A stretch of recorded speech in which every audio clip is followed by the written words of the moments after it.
نور نے اس لڑکی کو بہت غصے سے دیکھا۔ میری سائیکل خالی کرو، میں نے جھولے لینے ہیں۔ نور اپنی سائیکل کے قریب آتے ہوئے بولی۔ وہ لڑکی نور کی ڈانٹ سن کر فوری سائیکل سے اتر گئی اور سائیکل نور کے حوالے کر دی۔ نور 5ویں جماعت میں پڑھتی تھی اور اپنی کلاس کی ایک ذہین لڑکی سمجھی جاتی تھی۔ اپنی امی کے ساتھ بھی گھریلو کاموں میں مدد کرتی تھی، لیکن ہر مدد وہ اپنے موڈ کے مطابق کرتی، اور آج بھی صبح سے اس کا موڈ خراب تھا۔ اس لیے آج اسکول سے چھٹی ہونے کے باوجود بھی وہ گھریلو ماحول میں اپنی امی کے ہاتھ نہیں بٹا رہی تھی، بس صبح ہی سے اپنی پسندیدہ سائیکل پر جھولے لے رہی تھی۔ یہ سائیکل پسندیدہ یوں تھی کہ اسے نور نے اپنے ابو سے فرمائش کر کے منگوائی۔ وہ اپنے بہن بھائیوں کو بھی اس سائیکل کے قریب نہ آنے دیتی تھی، اور جب موڈ اچھا ہوتا تو یہ اور بات کہ اپنے بھائیوں کو سائیکل کے قریب آنے دیتی تھی۔ اور جب آج یہ اجنبی لڑکی سائیکل پر بیٹھی جھول رہی تھی تو نور کو یہ دیکھ کر بہت غصہ آ گیا کہ ڈانٹنے پر اس لڑکی نے سائیکل تو فوری خالی کر کے نور کے حوالے کر دی، لیکن یہ لڑکی آئی کہاں سے تھی؟ غصے میں نور نے یہ سوچا بھی نہیں تھا۔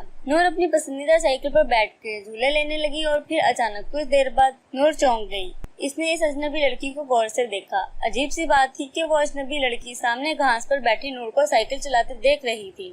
اس کے دیکھنے میں نور کے لیے پیار، محبت اور چاہت محسوس ہو رہی تھی۔ نور نے سوچا، میرے خیال میں اس لڑکی کو پہلے میں نے کبھی نہیں دیکھا ہے۔ نور کے موڈ نے یہ سوچتے ہی پلٹا کھا لیا۔ اب اسے اس اجنبی لڑکی پر پیار سا آ گیا تھا۔ وہ سائیکل روک کر اس کی طرف بڑھی اور بولی، تمہیں میری سائیکل پسند ہے؟ آؤ اب سائیکل کی باری تم لے لو، میرے غصے کو محسوس نہ کرنا، میں معذرت کرتی ہوں۔ وہ اجنبی لڑکی نور کی یہ بات سن کر مسکرانے لگی۔ میں بہت غریب لڑکی ہوں، میرے گھر ایسی سائیکل نہیں ہے، تم میرے ساتھ دوستی کر لو اور روزانہ مجھے سائیکل بھی چلانے دیا کرو، اجنبی لڑکی نے جواب میں کہا۔ دوستی کا سن کر نور نے اپنا ہاتھ اس کی طرف بڑھا دیا۔ نور بولی، مجھے تمہاری دوستی قبول ہے اور میری سائیکل بھی تمہارے لیے حاضر ہے، جب تمہارا جی چاہے آ کر سائیکل چلا لیا کرو۔ وہ دونوں باتیں کر ہی رہی تھی کہ نور کو اپنی امی کی پکار سنائی دی۔ وہ کسی کام کے لیے نور کو بلا رہی تھی۔ اپنی امی کی پکار پر نور کے چہرے بگڑنے لگا۔ اجنبی لڑکی نے یہ دیکھا تو فوری کہا، دیکھو ایسا نہ کرو، آؤ ہم دونوں اکٹھے امی کی طرف چلتے ہیں،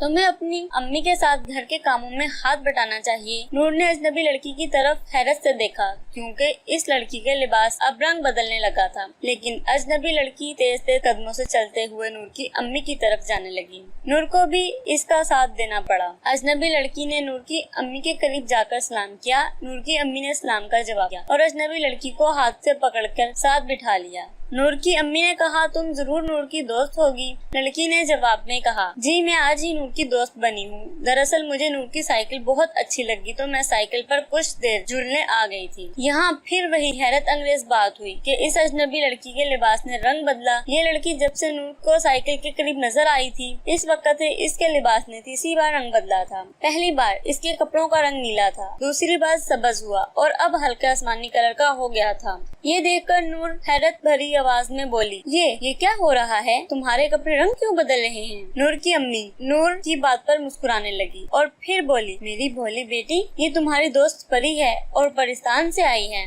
نور کی امی کی اس بات پر اجنبی لڑکی اور نور دونوں حیران رہ گئے۔ وہ اجنبی لڑکی بولی، یہ آپ نے کیسے جانا کہ میں پری ہوں؟ نور کی امی نے کہا، وہ ایسے کہ میں جب چھوٹی تھی اور نور کی عمر کی تھی تو میرے بھی ایک پری دوست بنی تھی، اس کا نام ماں پارا تھا۔ بعد میں اسے ایک دیو اغوا کر کے لے گیا تھا، جو اسے ایک نیک جن نے آزاد کرا لیا تھا اور پھر اس جن سے اس کی شادی ہو گئی تھی۔ ماں پارا شادی کے بعد مجھ سے کبھی نہیں ملی۔ ہاں، میری شادی پر ایک خوبصورت تحفہ اس نے ضرور بھیجا تھا۔ یہ تحفہ ایک خوبصورت قلم تھا جو ایک طویل عرصے سے میرے کمرے میں بچھا ہوا ہے اور ذرا بھی خراب نہیں ہوا۔ ماں پارا نے مجھے پریوں کو پہچاننے کی نشانی بتا دی تھی، ان نشانیوں سے میں نے تمہیں دیکھتے ہی پہچان لیا تھا۔